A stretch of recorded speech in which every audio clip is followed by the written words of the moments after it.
The shuttle doors hissed open with a sound that reminded David Chen of his grandmother's old pressure cooker. He stepped into the main hall of the Galactic Academy, clutching his worn backpack and trying not to stare at the incredible sight before him. Dozens of alien students moved through the space like a living rainbow of impossible shapes and colors. A tall, blue-skinned creature with 4 arms was arguing with something that looked like a walking tree. Near the information desk, a being, made entirely of swirling purple gas, was somehow reading a holographic book. David had always been the quiet kid in his anthropology classes back at Berkeley. His professors said he had a gift for understanding different cultures, but nothing had prepared him for this. When Earth's first invitation to join the Galactic Educational Exchange arrived, his advisor had practically dragged him to the application office. "You're perfect for this, David," she had said. "You see patterns where others see chaos." Right now, all David could see was organized madness. A sharp whistle cut through the noise. Every student in the hall immediately stopped what they were doing and turned toward a raised platform at the far end. David followed their gaze and felt his stomach drop. The creature standing there looked like a cross between a crocodile and a very angry professor. Its scales were dark green and seemed to shimmer in the artificial light. When it opened its mouth to speak, David caught sight of teeth that could probably bite through metal. "New students," the creature said, its voice carrying easily across the hall without any visible amplification device. "I am Professor Kalen. You will address me as Professor Kalen or Sir. Nothing else will be accepted." The professor's yellow eyes swept across the gathered students, pausing briefly on each face. When those eyes reached David, he felt like a mouse being studied by a very patient snake. The Galactic Academy has maintained its reputation for excellence for over 3,000 years, Professor Kalen continued. "We have trained the greatest minds, the strongest warriors, and the wisest leaders in known space. Every species that has walked through these halls has earned their place through strength, intelligence, and the will to survive." David noticed that several of the alien students were nodding along with the professor's words. A few even straightened their postures, as if preparing for inspection. "However," Professor Kalen's voice dropped to a menacing whisper that somehow still reached every corner of the hall, "this year we have something new. For the first time in our history, we are required to accept a student from a species that has not yet proven itself worthy of galactic recognition." The yellow eyes fixed on David with laser precision. "A human." The word human seemed to echo in the sudden silence. David felt heat rise in his cheeks as every alien head turned to stare at him. Some looked curious, others appeared confused, but a few seemed distinctly unimpressed. He had expected this reaction, but experiencing it firsthand was different, from reading about it in the orientation materials. Professor Kalen stepped down from the platform and began walking slowly through the crowd of students. His clawed feet clicked against the metal floor with each step. "The human species," he continued, never taking his eyes off David, "is young, primitive. They have barely begun to explore their own solar system, let alone contribute anything meaningful to galactic society. Yet here we are, forced by bureaucratic politics to lower our standards." David wanted to say something in defense of his species, but his throat felt dry. The orientation packet had warned him that some instructors might be skeptical of human capabilities, but this felt more like open hostility. "Fortunately," Professor Kalen said, now standing just a few feet away from David, "the Academy has traditions, ways of testing whether new students truly belong here." The professor's mouth curved into what might have been a smile if it hadn't shown so many sharp teeth. "These traditions ensure that only the worthy survive their first semester." One of the alien students, a creature that looked like it was made of living crystal, raised a hand-like appendage. "Professor Kalen, what kind of traditions?" "An excellent question, Miss Petra," the professor replied. "As it happens, today's xenobiology class will serve as our human friend's official welcome to the Academy." He turned to address the entire group. "You will all report to Laboratory 7 in 1 hour. Bring your survival gear." The students began to disperse, chattering among themselves in various languages and sounds that David couldn't begin to identify. He stood frozen in place, unsure whether he should follow the others or ask someone for directions to Laboratory 7. Mr. Chen, Professor Kalen's voice stopped him cold. A word. David approached the professor cautiously. Up close, he could see that the alien scales weren't just green, they seemed to shift between different shades depending on the angle of the light. It was actually quite beautiful, in a terrifying sort of way. I want you to understand something, Professor Kalen said quietly. I did not vote to accept humans into this academy. In my opinion, your species lacks the necessary qualities to survive in galactic society. You are soft, weak, and unprepared for the realities of life beyond your small planet.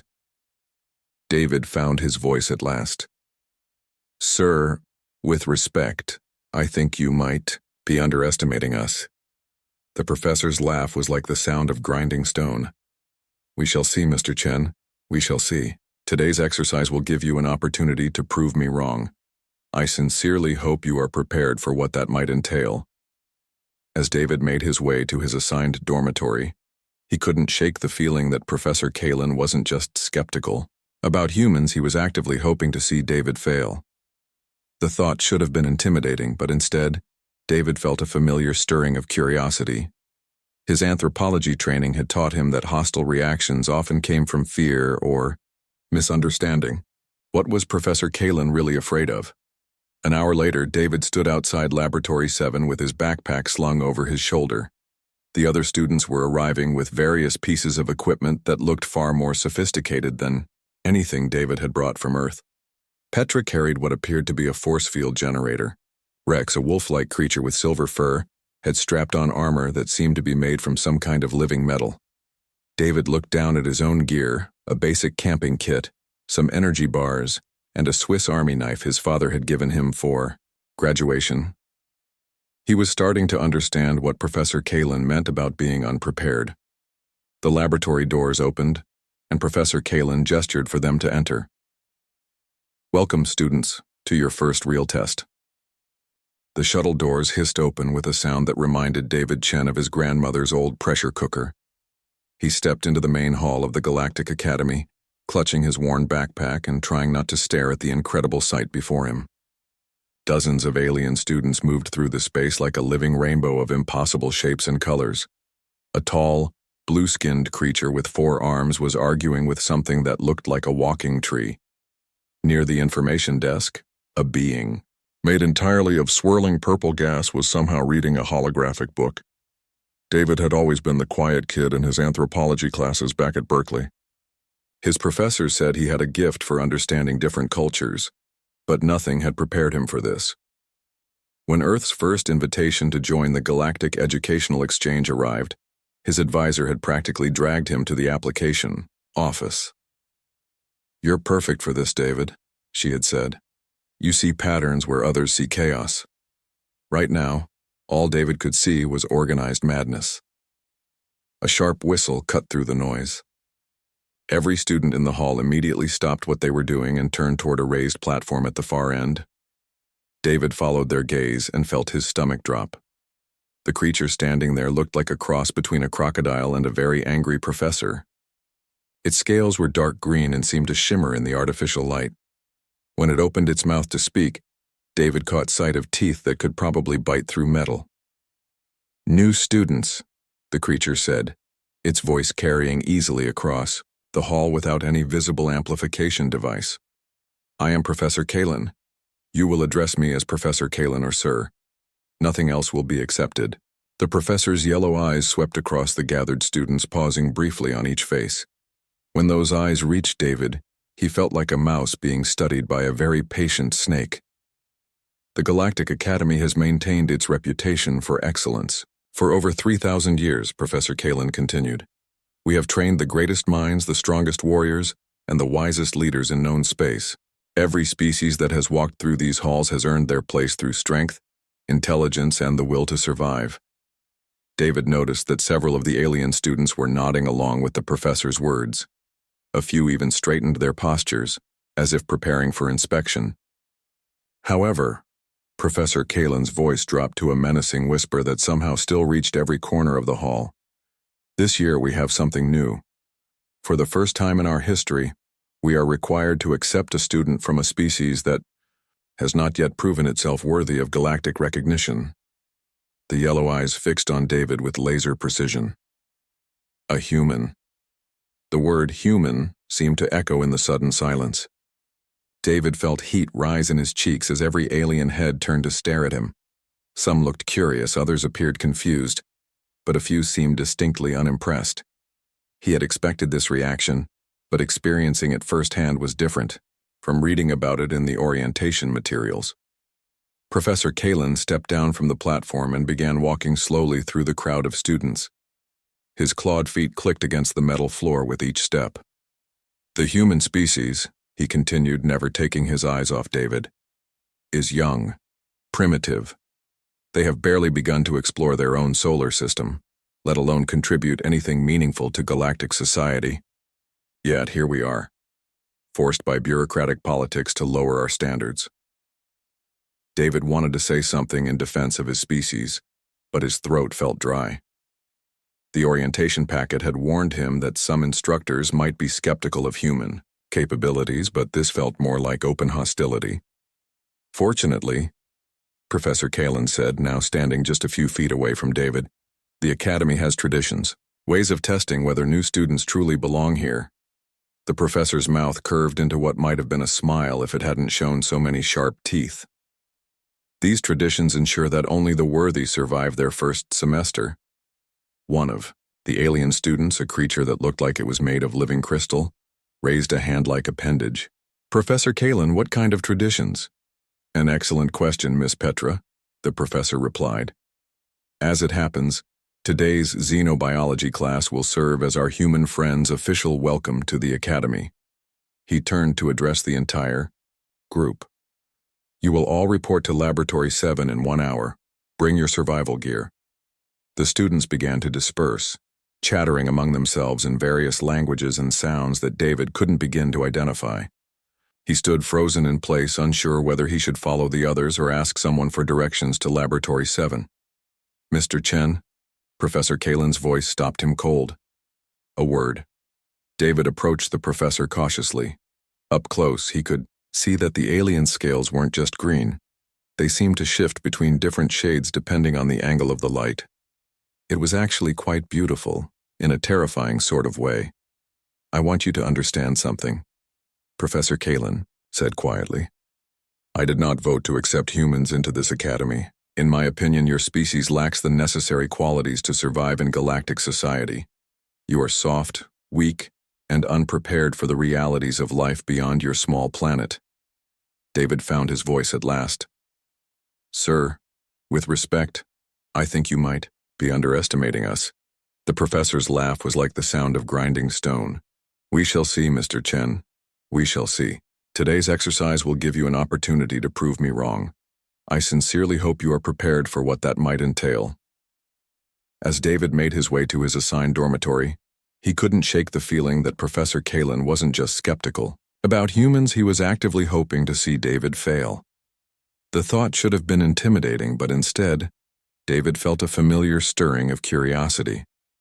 His anthropology training had taught him that hostile reactions often came from fear or misunderstanding. What was Professor Kalen really afraid of? An hour later, David stood outside Laboratory 7 with his backpack slung over his shoulder. The other students were arriving with various pieces of equipment that looked far more sophisticated than anything David had brought from Earth. Petra carried what appeared to be a force field generator. Rex, a wolf-like creature with silver fur, had strapped on armor that seemed to be made from some kind of living metal. David looked down at his own gear, a basic camping kit, some energy bars, and a Swiss Army knife his father had given him for graduation. He was starting to understand what Professor Kalen meant about being unprepared. The laboratory doors opened, and Professor Kalen gestured for them to enter. Welcome, students, to your first real test. Word traveled fast through the Academy's communication networks. By the time David finished his improvised cooking demonstration in Laboratory 7, half the student body had heard about the human who had turned Professor Kalen's dreaded survival exercise into an impromptu cooking show. By dinner time, the story had grown to include details about David wrestling an entire swarm of crimson stingers while blindfolded and juggling flaming torches. David himself was unaware of his growing reputation. He sat alone in the academy cafeteria, picking at something the food service called Universal Protein Blend, and sketching diagrams in his notebook.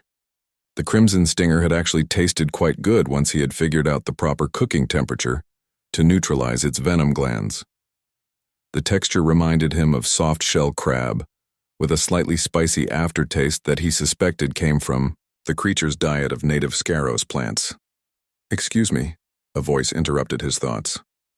David looked up to see Dean Morpheus standing beside his table. The Dean was unlike any of the other aliens David had encountered so far. She appeared to be made of the same dark material as the space between stars, with points of light that shifted and moved like distant galaxies across her surface. When she spoke, her voice seemed to come from everywhere and nowhere at once. "Dean Morpheus," David said, starting to stand up. "I was going to report to your office tomorrow about the incident in Laboratory 7. "Remain seated, Mr. Chen," the Dean said, her starlight patterns shifting into what David hoped was a friendly configuration. "I am here because I am curious about your approach to Professor Kalen's exercise." "My approach?" David set down his fork and gave the Dean his full attention. "I just applied basic anthropological observation techniques. You study the behavior patterns, identify the underlying needs and motivations, and then find ways to work with those natural tendencies instead of fighting against them." Dean Morpheus settled into the chair across from him, her form adapting to fit the furniture in a way that David found oddly mesmerizing. "And you concluded that the best way to work with a deadly predatory insect was to cook and eat it?" "Well, not immediately," David said, flipping back through his notebook to show her his observations. "First, I had to establish that they weren't actually interested in hunting something my size. Most efficient predators have pretty specific prey preferences. They've evolved to specialize in certain types of food sources, because generalist hunting takes too much energy." The Dean studied his notes with interest. David had filled several pages with detailed sketches of crimson stinger anatomy, behavioral observations, and what appeared to be a complete nutritional breakdown of their body chemistry.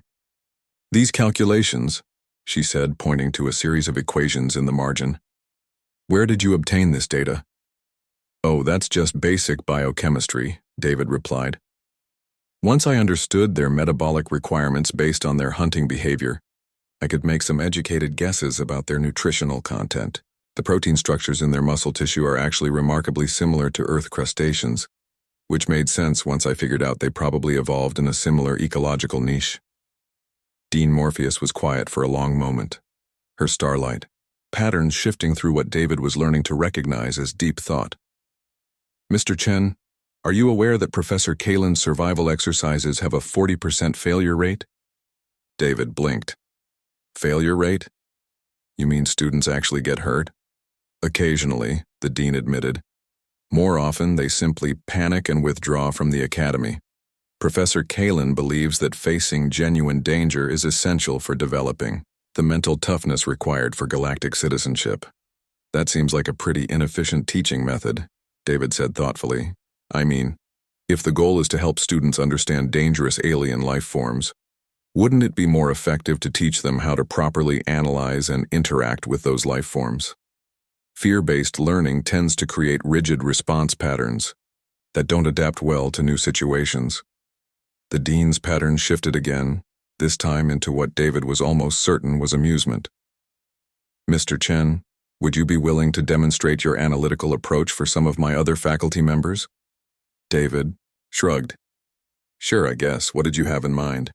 3 hours later, David found himself in the Dean's private office, surrounded by a collection of professors from various departments. Professor Kalen sat in one corner, his scales still showing the darker coloration that David had learned indicated either anger or deep contemplation.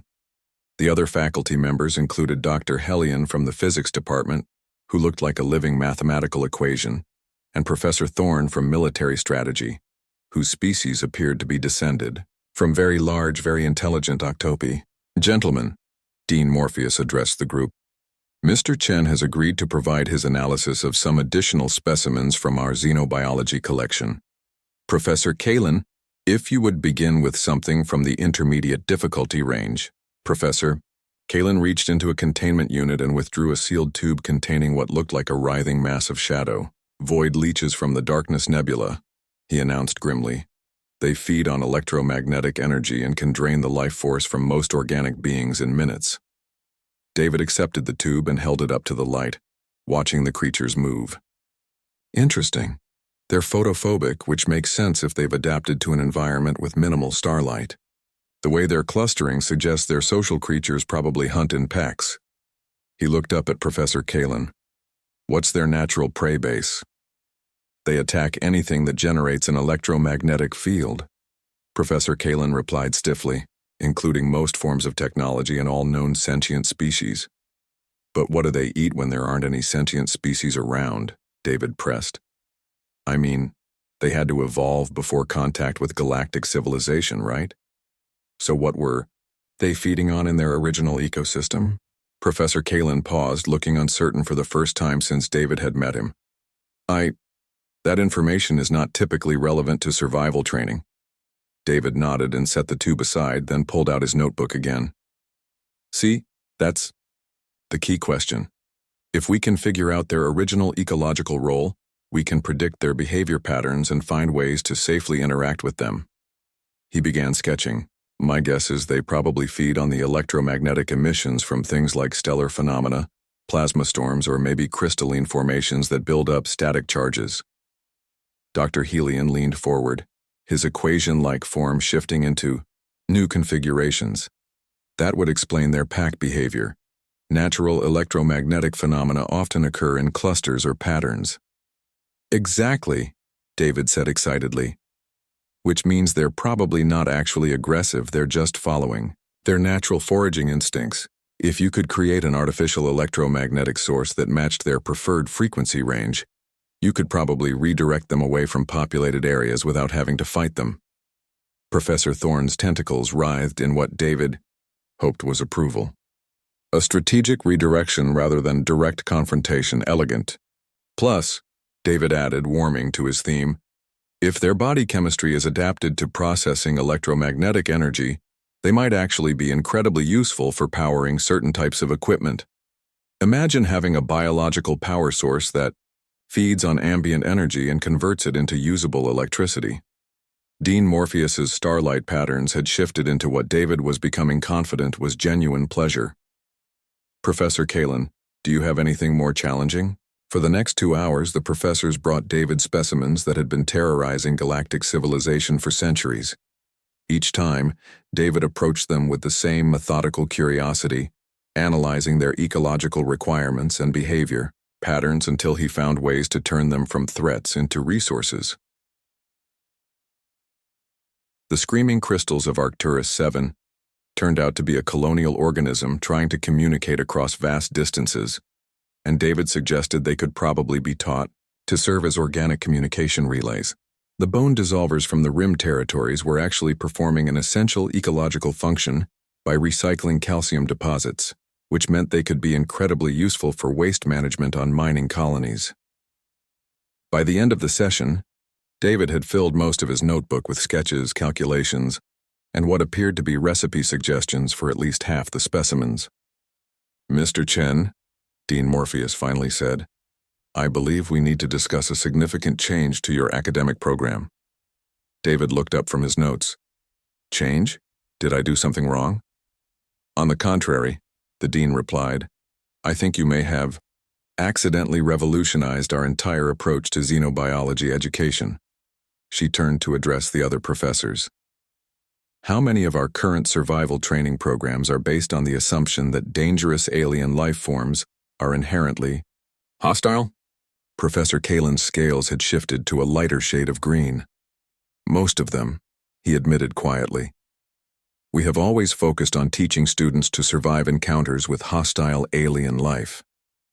But Mr. Chen's approach suggests that much of what we consider hostile behavior might actually be ecological behavior that we simply don't understand, Dr. Helion observed. If we could teach our students to analyze rather than simply survive, we could turn galactic threats into galactic resources, Professor Thorne finished. The strategic implications are remarkable. David looked around the room at the assembled professors, all of whom were staring at him with expressions that ranged from amazement to something that might have been fear. He said uncertainly. Is this a good thing or a bad thing? Dean Morpheus laughed, a sound like distant stellar music. Mr. Chen, I believe you may have just changed the course of galactic civilization, and you did it by asking if our most dangerous creatures were edible. David grinned. Well, most things are edible if you cook them properly. David's dormitory room had transformed into something resembling a cross between a research laboratory and a very unusual restaurant. His desk was covered with specimen containers, notebooks filled with detailed observations, and a collection of portable cooking equipment that he had managed to acquire through trades with other students. The walls were decorated with anatomical diagrams of various alien creatures, each accompanied by notes about preparation methods, nutritional content, and behavioral analysis. His roommate, a gas-based entity named Nova, had initially been horrified by David's growing collection of what most students considered nightmare fuel. Now, 3 weeks after the Crimson Stinger incident, Nova had become David's unofficial laboratory assistant and taste tester. The stone borers from Professor Kalen's advanced survival class are here, Nova announced, their form flickering with nervous energy as they gestured toward a reinforced container by the door. Petra brought them an hour ago. She looked terrified. David looked up from his current project, which involved analyzing the chemical composition of something called a phase spider's web. Stone borers? Those are the ones that eat through solid rock, right? Eat through it. Nova's voice pitched higher. David, they consume entire asteroids. Petra's people have been hiding from them for generations. They've destroyed whole mining operations on her homeworld. David set aside his web sample and walked over to examine the container. The stone borers looked like a cross between Earth, termites, and small bulldozers. Their mandibles glowed with some kind of internal heat, and their carapaces were covered in what appeared to be diamond-hard scales. They moved through the sample of granite in their container like it was soft clay. Fascinating, David murmured, watching their feeding behavior. Look at how methodical they are. They're not just randomly destroying the rock, they're following specific mineral veins. These aren't pests. They're geological engineers.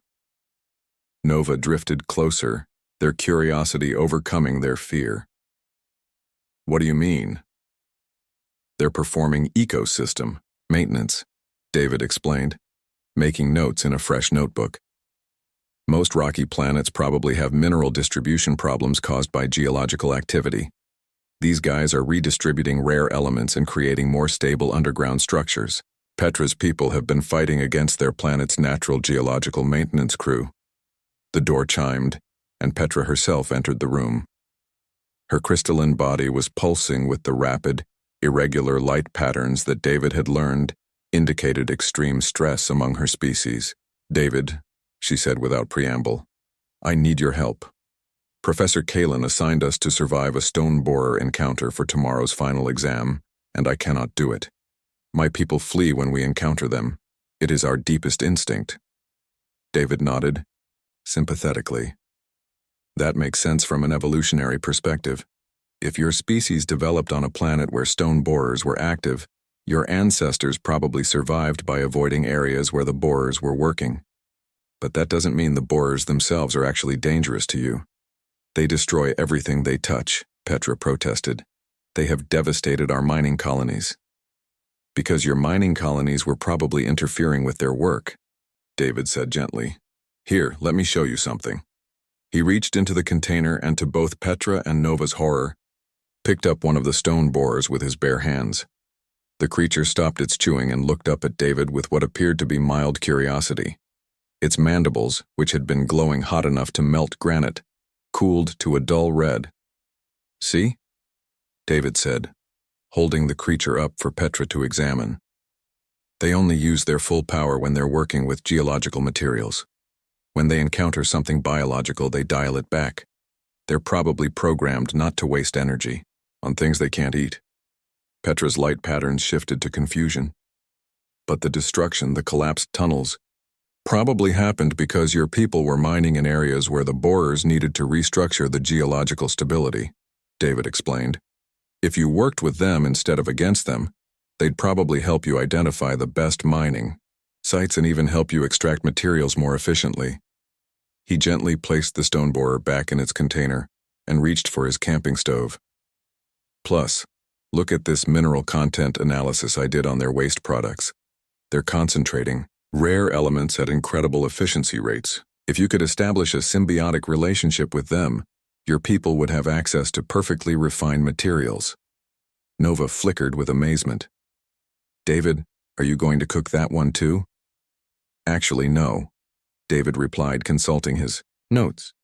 Their biology is too integrated with inorganic materials, but I bet their waste products could be used to create some amazing construction materials. Want to help me test some samples? Over the next few hours, word spread through the dormitory levels that David was helping students with their impossible survival assignments. Rex arrived with a container of shadow worms, creatures that his people believed were harbingers of death and destruction. David spent an hour observing their behavior before concluding that they were actually a highly sophisticated form of ecosystem restoration specialist, designed to break down contaminated soil and rebuild it from the molecular level up. Your people probably started fearing them because they show up after environmental disasters, David explained to Rex while preparing a small sample of shadow worm jerky. But they're not causing the problems, they're fixing them. This is actually some of the most nutritious protein I've ever analyzed. Your people should be farming these things, not running from them. Rex sampled the jerky cautiously, then asked for the recipe. By midnight, David's room had become an unofficial study group for students struggling with Professor Kalen's survival courses. They gathered around his collection of specimens and cooking equipment, sharing stories about the creatures that had terrorized their homeworlds for generations, while David methodically explained each species' actual ecological function. The breakthrough came when Zara, a student whose species resembled intelligent coral, brought a sample of what her people called the devourers. These were microscopic organisms that seemed to consume everything they touched, turning thriving ecosystems into barren wastelands within days. David spent 3 hours studying them under a borrowed microscope before making his announcement. They're not destroying your ecosystems, he said excitedly. They're terraforming them. Look at this cellular analysis. They're breaking down existing biological materials and rebuilding them according to a completely different biochemical template. Zara's colors shifted to confusion. Different template? They're preparing your planet for a different type of life, David explained. My guess is that your homeworld is going through a natural evolutionary transition. These organisms are part of a biological cycle that happens every few million years, designed to reset the ecosystem and allow new forms of life to emerge. But they destroy everything my people have built, Zara protested. Because your people's biology is based on the old ecosystem template, David said gently. But if you could figure out how to adapt to the new template, or even better, learn to work with the transition process, your people could probably guide the terraforming to create an even better environment for future generations. The room fell silent as the implications of David's words sank in. Nova was the first to speak. David, they said quietly, you realize what you're suggesting? That most of the greatest threats in galactic history aren't actually threats at all? David looked around the room at the assembled students, each representing a species that had spent centuries or millennia living in fear of creatures that David had just redefined as beneficial ecosystem partners. I'm suggesting that most of what we call threats are just natural processes that we don't understand yet, he said. Fear is a useful survival mechanism, but it can also prevent us from recognizing opportunities for cooperation and mutual benefit. Rex leaned forward, his silver fur catching the light. But David, if you're right, then everything we've been taught about survival and defense is wrong. Not wrong, David corrected. Just incomplete. Survival isn't just about avoiding danger. Sometimes it's about learning to work with the things that scare you. Petra's light patterns had stabilized into what David recognized as deep thought. Professor Kalin will never accept this approach. He believes that strength comes from overcoming hostile forces through power and determination. David grinned and reached for his notebook. Then I guess we'll have to show him that sometimes the strongest thing you can do is offer to share your lunch with something that could eat you. The students exchanged glances, and David could see the same thought forming in all their minds. They were about to challenge thousands of years of galactic survival doctrine with nothing more than curiosity, camping equipment, and a very unconventional approach to problem solving. Nova flickered with what David had learned was their version of nervous laughter. This is either going to revolutionize galactic civilization or get us all expelled. Possibly both, David admitted cheerfully. Anyone want to help me design a practical demonstration for tomorrow's class? The Academy's grand arena had not been used for an actual survival examination in over 50 years. Most professors preferred the controlled environment of laboratory spaces, where they could monitor student safety and limit potential damage. The arena was reserved for the most extreme situations, when a demonstration required space, spectacle, and the kind of absolute containment that only military-grade force fields could provide. David stood in the center of the arena floor, looking up at the thousands of seats that were rapidly filling with students and faculty from across the academy.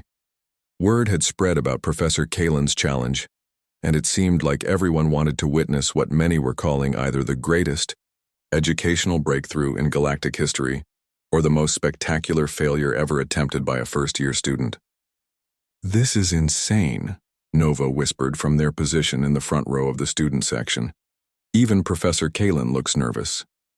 Indeed, Professor Kalin was pacing back and forth in the faculty observation deck, his scales shifting through. Rapid color changes that David had learned indicated extreme agitation. Dean Morpheus sat beside him, her starlight patterns maintained in the steady configuration that meant she was in full administrative mode. David adjusted the straps on his backpack and checked his equipment one final time. Along with his usual camping gear, he had brought several items that the other students had contributed to his cause. Rex's spare armor plating, Petra's mineral analysis scanner, and an emergency medical kit that Zara had insisted he carry. He looked like a very prepared tourist about to go on an extremely dangerous camping trip. "Mr. Chen," Professor Kalin's voice echoed across the arena through the communication system.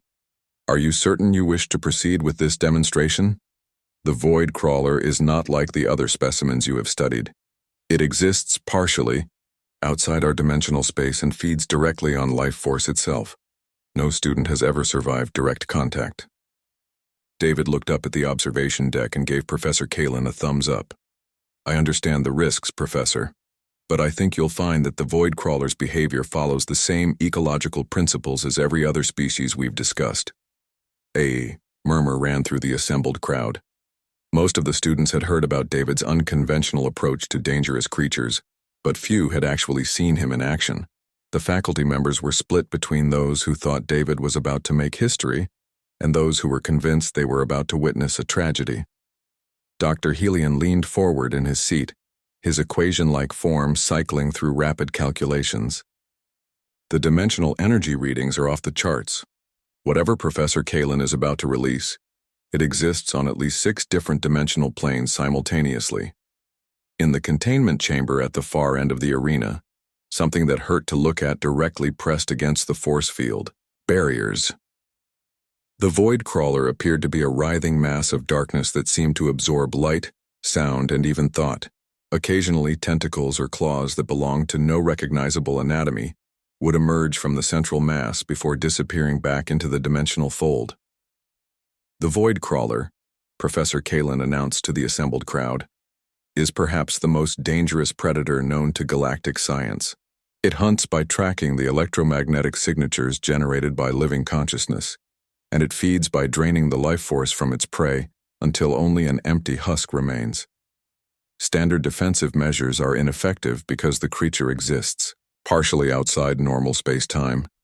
David pulled out his notebook and pencil, settling into a comfortable sitting position on the arena floor. "Professor, before you release it, Could you tell me about its natural habitat and feeding behavior in the wild? Professor Kalin paused, looking confused. Its natural habitat? Where does it live when it's not hunting sentient species? David clarified. What did it eat before it encountered galactic civilization? How does it reproduce? What's its role in its native ecosystem? The professor's scales shifted to a darker shade. Mr. Chen, the void crawler is not a natural creature. It is a weapon created by an extinct species for use in dimensional warfare. It has no natural ecosystem. David looked up from his notebook with genuine interest. A weapon? That's even more interesting. So it was designed to hunt specific types of prey using specific methods. That means its behavior patterns should be even more predictable than a natural predator's. The crowd fell silent as David continued, making notes. If it was designed for warfare, then it probably has built-in limitations to prevent it from attacking its creators.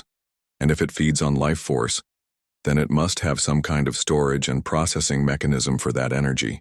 It's not just consuming it, it's converting it for some purpose. Professor Kalin's voice carried a note of desperation. Mr. Chen, this creature has killed dozens of researchers who tried to study it. It shows no mercy, no recognition of intelligence, no capacity for communication. That makes sense, David replied calmly. Military weapons aren't supposed to communicate with the enemy, but they usually have some kind of friend or foe identification system. He stood up and walked closer to the containment chamber, studying the writhing mass of darkness within. David, don't get too close, Petra called from the stands, her crystalline form pulsing with alarm. David held up his hand to show he had heard her, but continued approaching the containment field. The void crawler seemed to sense his presence and pressed against the barriers with increased intensity.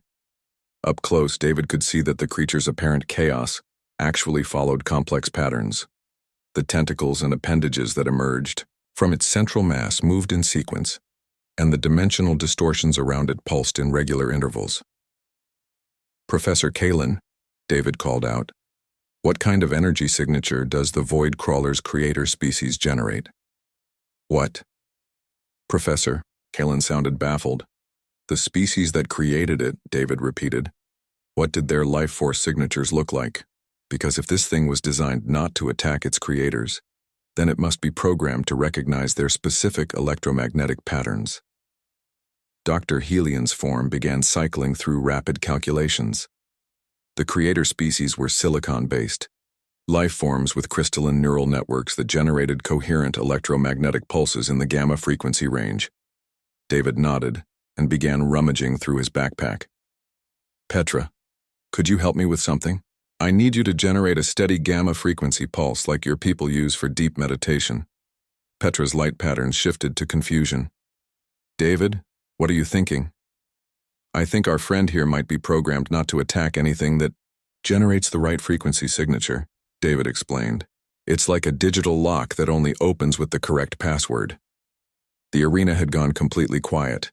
Even Professor Kalin had stopped pacing and was staring down at David with an expression that mixed horror with fascination. Mr. Chen, Dean Morpheus's voice carried across the arena. Are you proposing to attempt communication with a void crawler? Not communication exactly, David replied, pulling what appeared to be a modified radio transmitter from his backpack. More like technological impersonation. If I can generate an electromagnetic signature that matches the creator species, the void crawler should recognize me as a non-target. Rex leaned forward in his seat. And if you're wrong? David grinned up at his friends in the stands. Then, you'll probably want to remember me as the guy who tried to make friends with interdimensional horror, instead of the guy who asked if everything was edible. Professor Kalin's voice cracked with what might have been panic. Mr. Chen, this is madness. Even if your theory is correct, we have no way to generate the exact frequency patterns of an extinct species. Actually, we do, David said, connecting his radio transmitter to Petra's mineral analysis scanner. Petra's scanner uses gamma frequency pulses to analyze crystalline structures. If I can modify the output to match the patterns Dr. Helian calculated, for the creator species' neural networks we should be able to produce a convincing imitation. He looked up at Petra in the stands. I'm going to need you to help me calibrate this. Are you willing to try? Petra's entire form went dark for a moment as she considered the request. When her lights came back on, they were steady and determined. If you think this will work, David, I trust you. David smiled and activated his modified transmitter. Professor Kalen, I'm ready when you are. The professor stood frozen at the containment controls, clearly torn between his desire to prove David wrong and his responsibility to keep his student alive. Dean Morpheus's voice cut through the tension. Professor Kalen, release the void crawler. The containment field dropped with a sound like reality tearing. The void crawler emerged from its prison in a rush of dimensional distortion and barely contained hunger. It moved across the arena floor like living darkness, its various appendages, reaching out in all directions as it searched for prey. David stood perfectly still in the center of the arena, his transmitter generating steady gamma-frequency pulses that he hoped matched the electromagnetic signature of a species that had been extinct for millions of years. The void crawler reached him in seconds. Its central mass loomed over David like a nightmare-given form, tentacles and claws emerging from its dimensional folds to probe the space around him. For a moment that felt like an eternity, creature and human regarded each other across an impossible gulf of biology and physics.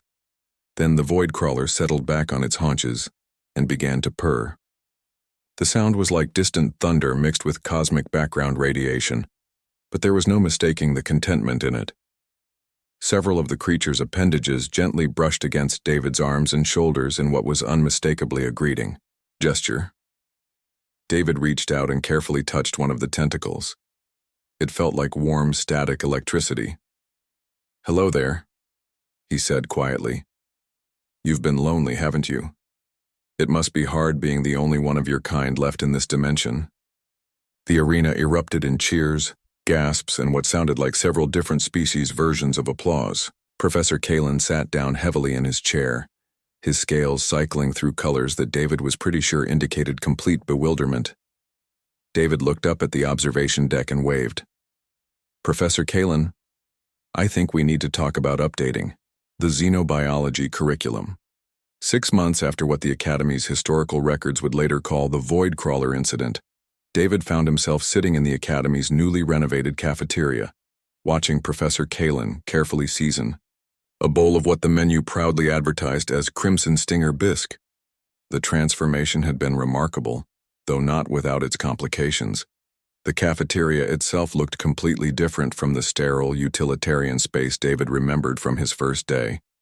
The walls were now decorated with detailed, ecological charts showing the natural habitats and behavioral patterns of dozens of species that had previously been classified as galactic threats. Students from across the known galaxy sat at tables discussing symbiotic relationships, sustainable harvesting techniques, and something called aggressive species integration protocols that David was still trying to understand. The texture is actually quite pleasant once you adjust the cooking temperature properly, Professor Kalen was explaining to a group of first-year students gathered around his table. The key is to neutralize the venom sacs without breaking down the primary protein structures. David shook his head in amazement. The same professor who had once tried to terrorize him with deadly insects was now giving cooking lessons to terrified freshmen. It was possibly the strangest career change he had ever witnessed. "David!" Nova's voice interrupted his thoughts as his former roommate approached his table, their gaseous form flickering with excitement. "Did you hear? The Centauri Mining Consortium just signed a partnership agreement with 3 stone borer colonies. They're projecting a 300% increase in rare mineral extraction efficiency." "That's great news," David replied, making room for Nova at his table. "How's Petra handling the transition?" "Better than expected," Nova said, settling into their chair. Her people were skeptical at first, but when the first collaborative mining operation produced more refined materials in 1 month than they had managed in the previous year, attitudes started changing pretty quickly. She's been promoted to senior geological engineer and put in charge of expanding the partnership program. David nodded, feeling a warm sense of satisfaction. Petra had been one of his first success stories, and seeing her people thrive instead of merely survive felt like validation of everything he had been trying to accomplish at the academy. "Mr. Chen," Dean Morpheus's voice carried across the cafeteria as she approached his table. Her starlight patterns were arranged in what David had learned was her configuration for official announcements. "I have news that I believe will interest you." David looked up expectantly. Over the past 6 months, news from the Dean usually meant either a new breakthrough in interspecies cooperation or a new crisis that required his particular approach to problem solving. The Galactic Council has officially approved the establishment of the Chen Protocol for first contact situations, she announced.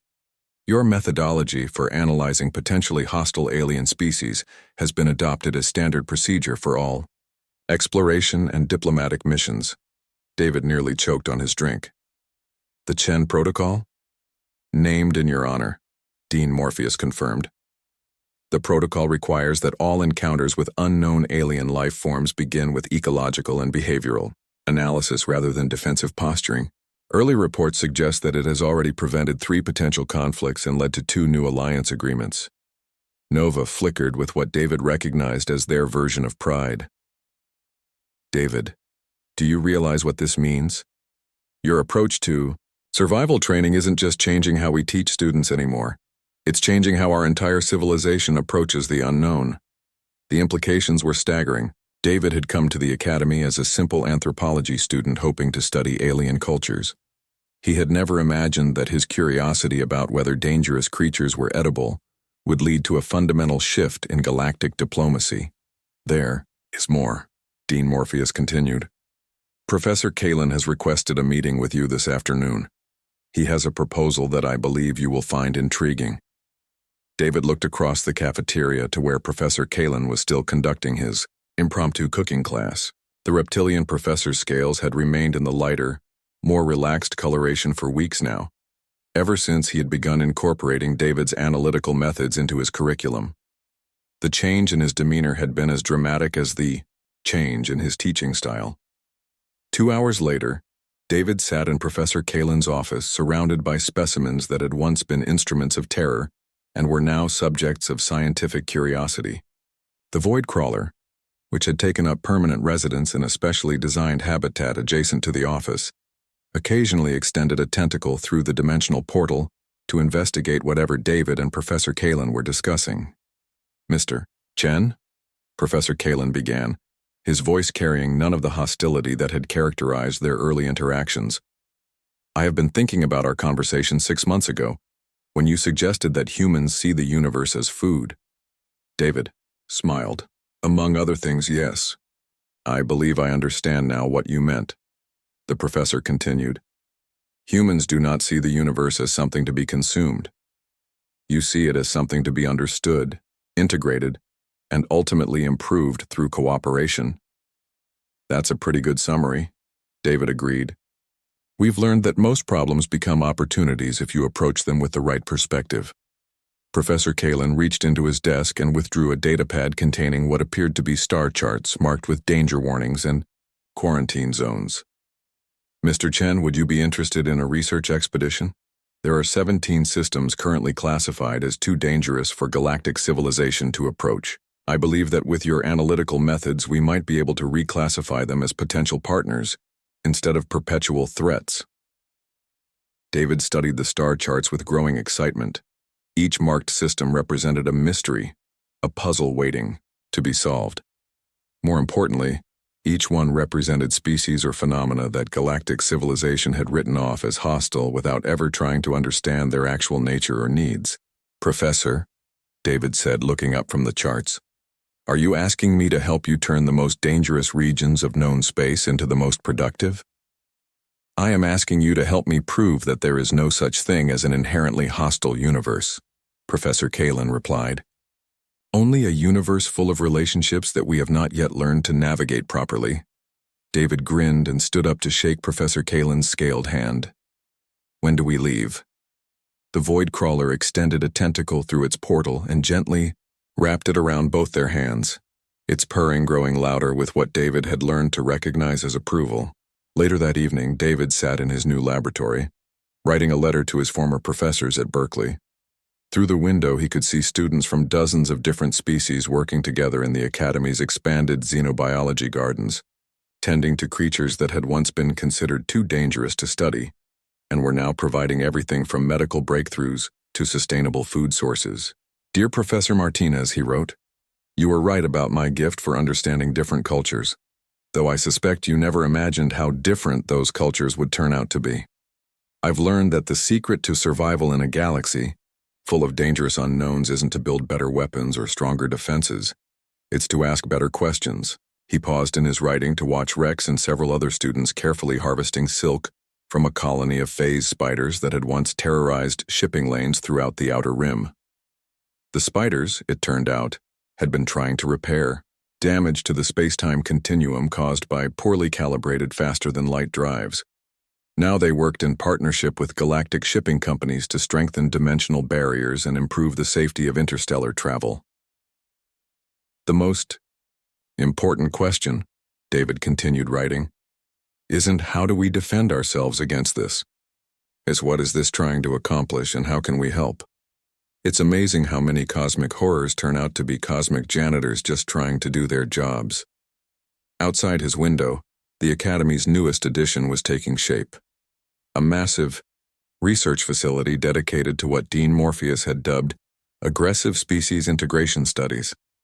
Students and faculty from across the galaxy would come there to learn David's methods for turning enemies into allies, threats into resources, and nightmares into neighbors.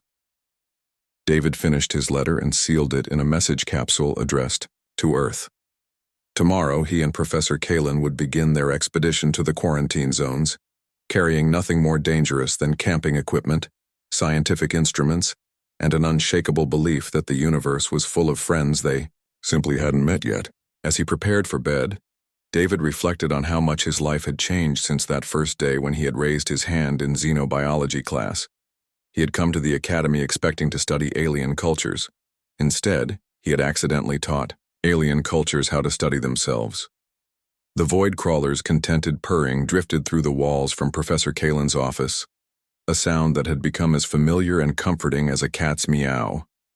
David smiled and turned off the lights, already dreaming about what they might discover among the stars that everyone else was too frightened to visit.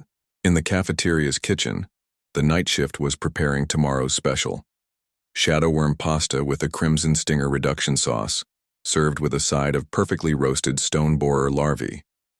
The menu noted that all ingredients were sustainably sourced through partnership agreements with their respective species, and that a portion of proceeds would support continued research into interspecies cooperation. At the bottom of the menu, in small print, was a quote that had become the Academy's unofficial motto: "Most things are edible if you cook them properly. Most problems are solvable if you approach them properly. The trick is knowing the difference." It was attributed to D. Chen, first-year student, Department of Applied Universal Friendship. The revolution had begun with a simple question about whether deadly insects were edible. It had evolved into a new way of understanding the universe itself. And it was only the beginning.